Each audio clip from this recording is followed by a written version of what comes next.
Today, we're diving into a mystery that completely flips the first chapter of human history on its head. We're talking about a place that, according to everything we thought we knew, just shouldn't exist.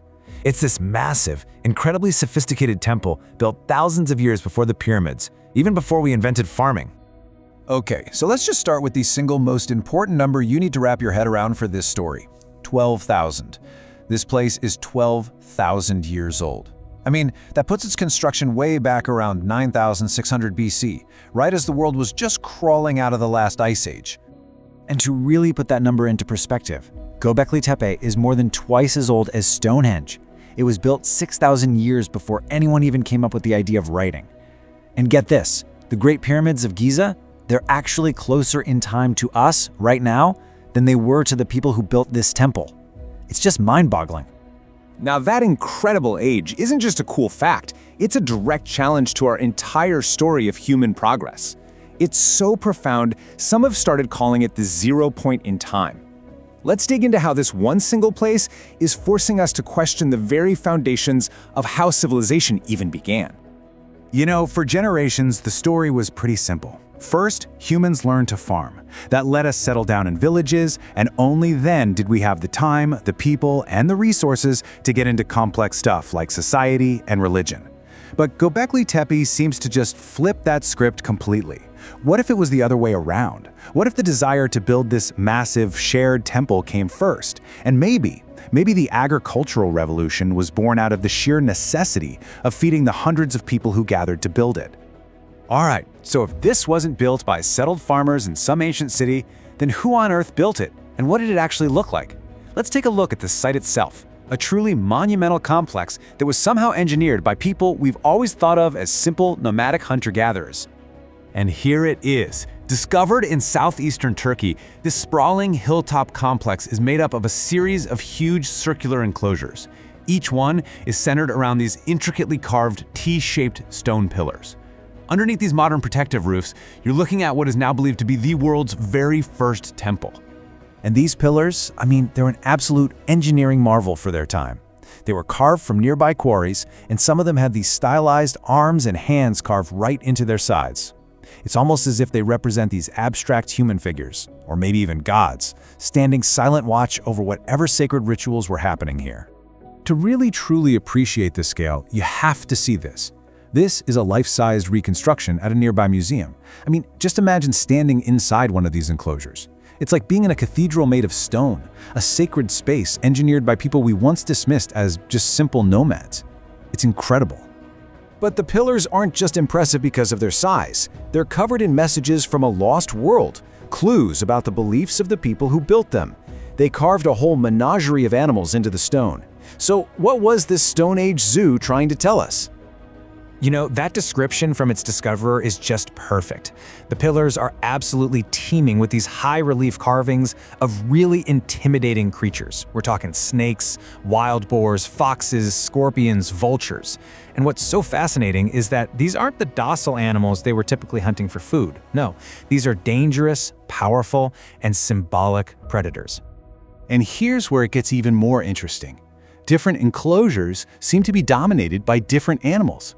You've got Enclosure A, that's kind of the snake pit. Enclosure B is the fox den. C is the domain of the boar. Archaeologists have this amazing theory that these could have been emblems for different clans or tribes, which would suggest this was a central meeting place for distinct, organized groups of people. What's more, the imagery is overwhelmingly male and, frankly, pretty intimidating.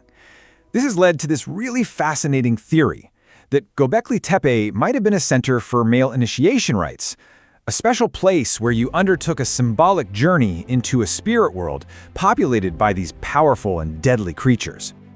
For decades, our picture of Göbekli Tepe has been one of stark, plain, gray stone. But what if that whole picture was completely wrong? Some stunning new discoveries are just now adding a vibrant splash of color to this mystery, completely changing how we imagine this ancient world. And this is, without a doubt, the most stunning new find of all. A life-sized boar statue found just sitting on a bench inside one of the enclosures. And what's absolutely incredible is that you can still see traces of pigment on it. Its mouth is coated in red ochre, its tongue is hanging out, and its body shows remnants of black and white paint. This one statue changes everything. It's powerful evidence that the entire temple, with all its pillars and sculptures, might have been brightly painted. Just take a second and try to imagine this place not as we see it today, but as a vibrant, colorful, and probably even more intimidating ceremonial center. Okay, so we have this incredible scientific picture emerging from the deep past. But what about the site today? Let's fast forward 12,000 years and see how this ancient wonder is navigating the very modern challenges of science, tourism, and even pop culture. So as a UNESCO World Heritage Site, Göbekli Tepe is now living this sort of double life. It's an active archaeological dig, but it's also a massive tourist magnet. Its global fame has been supercharged by pop culture sensations like the Netflix series The Gift, which weaves the site's very real mysteries into a fictional thriller. To protect that fragile 12,000-year-old limestone from the harsh sun and rain, these huge shelters have been built over the main enclosures. They're absolutely crucial for conservation, of course, but they also highlight this constant tension. How do you preserve a site's authenticity while also making it accessible to thousands of visitors every single day? The people of Göbekli Tepe used this site for nearly 2,000 years. I mean, that's an incredible span of time. But then, around 8000 BC, they did something utterly bizarre, something that makes almost no sense at all. And in doing so, they left us with the greatest mystery of all. You see, around 8000 BC, the site wasn't just abandoned. It wasn't left to crumble into ruin. No, instead, its own creators, intentionally and very carefully, buried their masterpiece under tons and tons of earth, rubble, and animal bones. And here's the ultimate irony in all this. That mysterious act of burial is the only reason we can actually study this place today. They didn't destroy it, they preserved it. They effectively created a perfect time capsule of their world, which then lay untouched for 10,000 years until we rediscovered it. But this incredible act of preservation leaves us with the final and most profound question. Why? Why would a society spend centuries, generation after generation, building a monumental temple, only to painstakingly entomb it?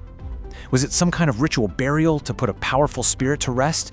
Or did their whole belief system change, making this incredible place obsolete? That is the ultimate mystery that Göbekli Tepe leaves with us. And that's it for today. If you liked the video, please subscribe and give it a thumbs up. See you next time.